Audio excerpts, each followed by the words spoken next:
کیا ہم جانتے ہیں کہ وقف بورڈ کیا ہوتا ہے یا وقف کیا ہے؟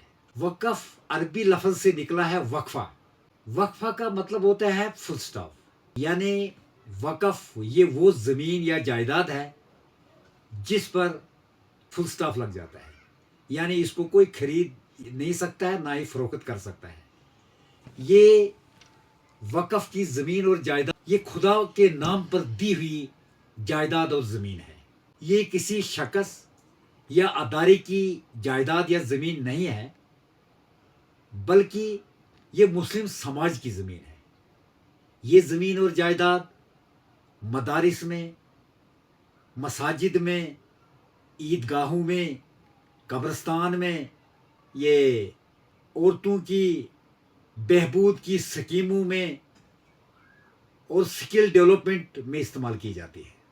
یہ سلسلہ وقف کا دلی سلطنت سے شروع ہوا اگر ہم بھارت کی بات کریں، اور مغلوں نے بھی اس کو اپنایا. آزادی کے بعد سب سے پہلا وقف بورڈ ایکٹ 1954 میں پاس ہوا، جو بعد میں منسوخ کیا گیا.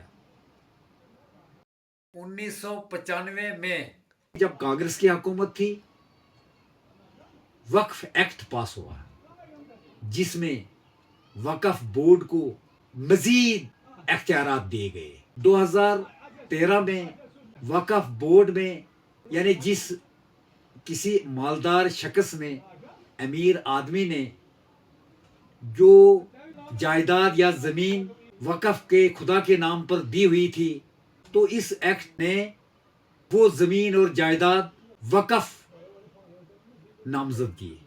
نئی جو وقف بورڈ امینڈمنٹ بل پارلیمنٹ میں پاس ہوئی ہے، اس میں 3 درجن ترمیمیں ہوئی ہیں، جس میں مین بات جو میں بتاؤں گا وہ یہ ہے کہ ضلع آفیسر کو، ضلع کلیکٹر کو یہ اختیار دیا گیا ہے کہ وہ یہ فیصلہ کرے کہ زمین وقف کی ہے یا سرکاری زمین ہے.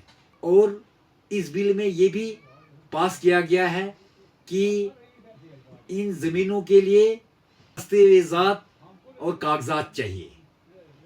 اگر زمین یا جائیداد کے دستاویزات مشتبہ ہوں گے تو وہ وقف بورڈ کی ملکیت میں نہیں رہیں گے. بھارت میں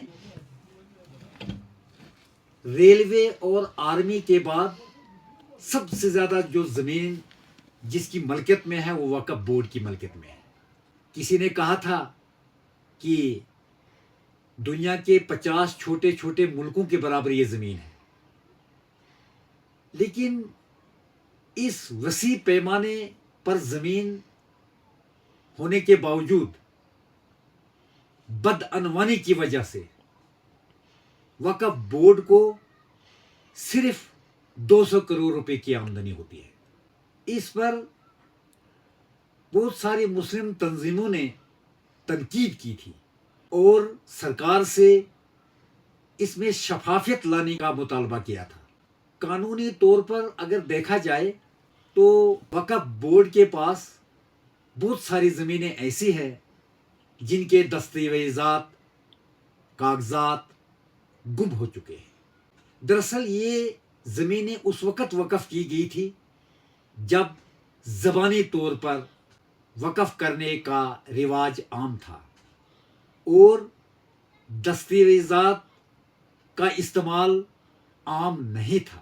اگر اس نئے بل کے مطابق جو پارلیمنٹ میں پاس ہوا، اس کے مطابق اگر وقف نامہ موجود نہیں ہوگا تو وہ زمین، وہ جائیداد مشتبہ تصور ہوگی. سرکار کا کہنا ہے کہ یہ بل وقف بورڈ کو بدعنوانی سے پاک کرنے اور اس میں شفافیت لانے کے لیے پاس کیا گیا ہے، جبکہ اپوزیشن پارٹیوں اور بھارت کی بڑی اقلیت کے مطابق سرکار پولرائزیشن چاہتی ہے، یعنی سرکار ان کے مطابق سرکار میجارٹی اور بڑی مائنارٹی کے درمیان پولرائزیشن چاہتی ہے یا تقسیم چاہتی ہے، وہ ووٹ حاصل کرنا چاہتے ہیں، ان کے مطابق ووٹ حاصل کرنا چاہتے ہیں اور سطح میں بنے رہنا چاہتے ہیں۔